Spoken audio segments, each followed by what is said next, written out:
ఆ లెక్కకు వస్తే చంద్రబాబే పెద్ద ఎరగాడు 53 రోజులు జైల్లో ఉన్నాడు. మరి ఆయన పరామర్శలు సంకలనం వెళ్ళారా అని అడుగుతా ఉన్నా నేను. ఇష్టం వచ్చినట్టుగా మాట్లాడటం సరైనటువంటి విధానం కాదని కూడా ఈ సందర్భంగా నేను చెప్పదలుచుకున్నాను. మొన్న వెళ్ళి తీసుకొచ్చాడుగా, అక్కడెక్కడికి వెళ్ళాడు, దావోస్ వెళ్ళి వచ్చాడుగా, రాబోతున్నాయా ఇవన్నీ. ఈ పిట్టకథలు చాలా విన్నాం, ఈ చిట్టినాయుడు గారి పిట్టకథలు చాలా విన్నాం. అసలు వెళ్ళింది దేనికి? స్టార్టప్ ఏరియా డెవలప్మెంట్కి. దాని సంగతి ఏంటి? చీపు అన్నారు లేదా? అన్నారు లేదా?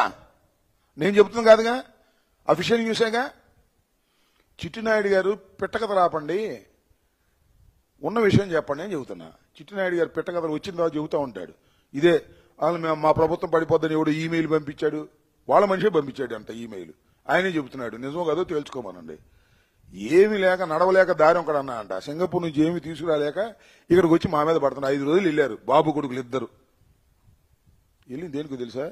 ఎవరికి చెప్పమాక, సెటిల్మెంట్ కోసం వెళ్ళారు. అప్పుడు పూర్వం మన ఈశ్వర్ అని ఉన్నాడు కదా మంత్రి గారు, నాకున్న సమాచారం తప్పు రైట్ వాళ్ళని చెప్పమనండి, ఈశ్వర్కి వీళ్ళకి మధ్య లావాదేవీలు బాగా జరిగినాయి. మన లోకేష్ గారు హై క్యాష్ ఆయన బాగా జరిగినాయి. వాడిని సెటిల్ చేసుకోవడానికి ఆయన రిలీజ్ అవ్వగానే వెళ్ళారు. కలిశారా లేదో కొద్ది కనుక్కో ఈసారి ప్రెస్ మీట్కి వెళ్ళినప్పుడు. ఈశ్వర్ గారిని కలిశారా లేదు? ఈశ్వర్ గారు మా ఫ్రెండేగా. ఈశ్వర్ గారిని ఇక్కడ తీసుకొచ్చి అద్భుతం అమోఘం అని చెప్పారుగా. మరి వాళ్ళేమో రోపలేశారే, ఈశ్వర్ రోపలేశారు. మొన్న బెయిల్ మీద వచ్చాడు, పెద్ద అవినీతి పరుడు అని.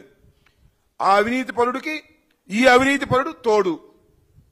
వెళ్ళాడు సింగపూరు, సింగడ అద్దెంకి వెళ్ళి వచ్చినట్టు.